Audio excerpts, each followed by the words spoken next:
I'm Eric. And I'm Ashley. And you're watching Irwin and Friends. And this is Irwin. Irwin, what we believe is a 5 to 6 year old yellow Jerry Uromastyx. We've had him for almost a year. We got him November 24th of 2018. And Irwin's moving the whole tablecloth now. Thank you, buddy. Okay, so we've had him for almost a year, and when we got him, he wasn't in the best condition. 40-gallon enclosure with not sand, but backyard dirt. Well, that's what it looked like, and it was covered with bugs. Like a whole bunch of superworms, beetles, and stuff. And if you don't know about Euros, they are veggie eaters. They eat mostly greens and lentils and stuff like that. Not really bugs, so he was just completely in the wrong environment, especially because he only had a 50-watt halogen light, and it was not giving him the proper heating, and he didn't have a UVB. So Uromastyx need like 130 degrees Fahrenheit for their basking spot, and this little guy was probably getting like 75. So unfortunately, he had wounds that we ended up figuring out after we got him because of that, because he would try to shove himself into the light and to try to get warm. And as you can see here, he has a couple burns, or scars as you can see, and those were burns. So they had a lot of dead skin, so we had to get that off. We took him to the vet, and they prescribed him some iodine solution that we bathed them in. That helped, and they went every 3 to 4 days, a couple times for some injections into his arms and his neck and stuff to heal the scars. And we were told that his scales wouldn't come back and color and everything. And as you can see, like, he still has them, but his wounds, will insert pictures, were a lot bigger and a lot worse. And he's come a long way. He's doing real good now. He's got proper UVB. He's got proper basking spot. He's in a 75-gallon. We preferably use tile over any sand because it's kind of cleaner, less dealing with impaction and whatnot. So that's coming for our care video. That will give a little bit of enlightenment on how we specifically care. There is obviously certain things every animal needs, but people do things a little differently. So you can see our perspective on it. But now Irwin is doing great. As you can see, he's running around like crazy. He's our only lizard at the moment that we do let free roam, kind of. We'll let him out for like a half hour, let him explore our room where it is lizard safe. Make sure there's nothing he can get into. And he just loves roaming around. He's very much into exploring.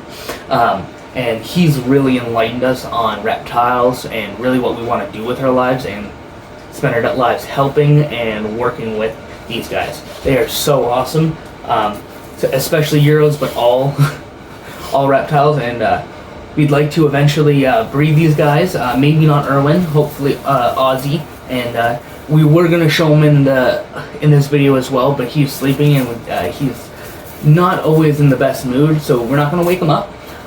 We thought that instead we'll bring out our bearded dragon. So we're gonna go put this little guy back, and we'll bring out Bean and Sprout. So these are our bearded dragons, Bean and Sprout.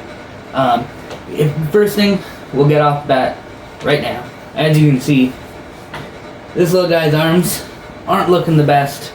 See, her legs are a little floppy. Unfortunately, both these guys do have MBD. From the lady we got them from, she did really love them, but she just never did the proper research, so make sure you are, because these guys do need UVB and supplements and everything, and they weren't getting any of it. And unfortunately, this is what the outcome is. But this little guy, he still runs around and has a blast. I'll put a video. Yeah, because... Oh, hello. Because he acts more normal than she does, but like they do both act like normal bearded dragons. He's just able to move around a little easier, so he'll run around. When we put him on the floor, he explores just like Irwin does, and it's pretty funny. We just don't let him do as much because we just don't want him to get hurt with his bones being a little frail and his troubles. But unfortunately with this little girl, her legs, they don't not work, they just have troubles. Like she can still move them and stuff, but sometimes they're limp. But one thing that we've been noticing lately since we got her, she never wanted to put in any effort with them, and now she actually will, every once in a while, only for a quick second, she'll prop herself up on her back legs. So she'll be like up on all fours. She'll flop afterwards, but she'll get herself up and she's trying. So that shows that she's wanting to get better, and she really is. And these guys we haven't had for too long, maybe a month and a half, and they're doing so much better. We will insert some pictures and some videos of when we had them or before we got them, and they weren't doing too well. They both looked a little lethargic, but now they're both eating. A big thing is people don't believe in housing them together, but there's just something about these two. They're like connected. She cannot go to bed without him. Whenever he's out of the cage without her, she will be looking for him the whole time.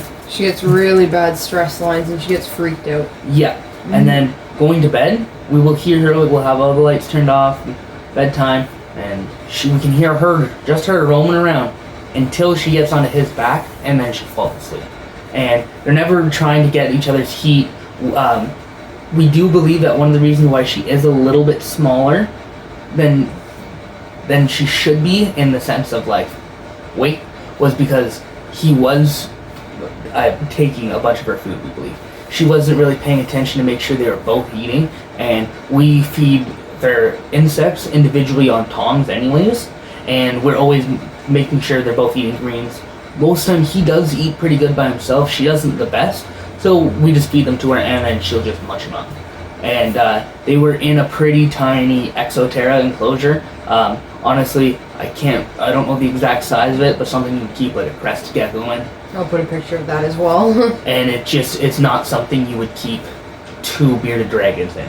And they just were completely in dirty enclosures and stuff. And again, we do prefer tile, and we find it's easier for her because she can grip on a little better to the tile over the dirt. So now that they're in a bigger enclosure, they got the proper food, UVB, lighting, everything they need. They are thriving, and they're doing a lot better.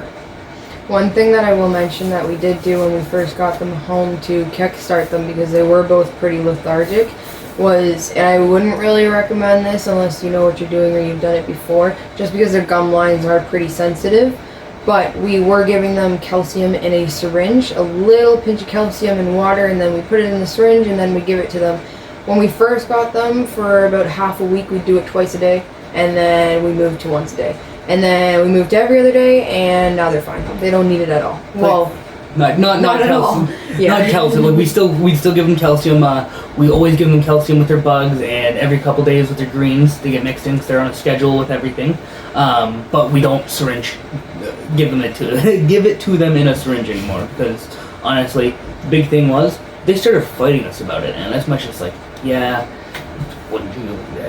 Nobody wants them kind of stuck in their mouth a little bit, but that means that they had enough strength to fight back.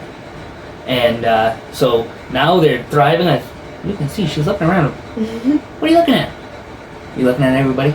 They're in a different room, so it's kind of like, ooh, what's going on in here? Yeah. So these are our little sweethearts, and they, unfortunately, people have brought up, and it's all personal opinion, that if we should euthanize them, and especially Bean because of her legs. But in our opinion, no. Yes, we do believe euthanization in the sense of if something is in pain and you can tell it won't live the full life, I think that's where the choice can be decided. She has not seemed in pain. Yeah, she does get frustrated with herself, but she still lives life. And that's part of rehabilitation. It's kind of like somebody who would lose function of their limbs and then have to rehabilitate themselves. We can't really rehabilitate her and help her walk every inch of the way, so she's got to pretty much rehabilitate herself, and that's quite hard for a little reptile. It's hard for anybody, but let alone a reptile when they don't even know what's going on. Especially when their legs don't work at all. So, and also to add on, Sprout is only supposed to be just under, Bean is supposed to be just under a year old, and Sprout is supposed to be just over a year old, which, again, they as you can tell, if that is the case, their size difference is quite a bit. And yes, he is male, so that could add to it. Yeah, but definitely something to keep in mind if you are going to cohab is definitely, there are some risks, but for us personally, we've seen more risk when we take them away. Like, we have thought about it, and honestly... We will if we ever have to. And honestly, I don't ever want to think about that, but euthanization, if it ever came to the point where she was in enough pain where that had to be on the table, that's our decision, and we will make that. But honestly, there's no reason to, and honestly, there's no reason to split them up. They don't fight, they don't get pissed off at each other. They honestly, it sounds weird, but they love each other. We really do believe. So, if there ever came a time, they would be split up, but it's not coming soon, at least. And, these are our great little companions, Bean and Sprout. If you want to see more of these guys, if you want to see more of Irwin, if you want to see more of us, see any of our animals, care videos, anything, make sure you like, comment, subscribe. Anything you want to see, put down in the comment section. And I think we'll see you next time.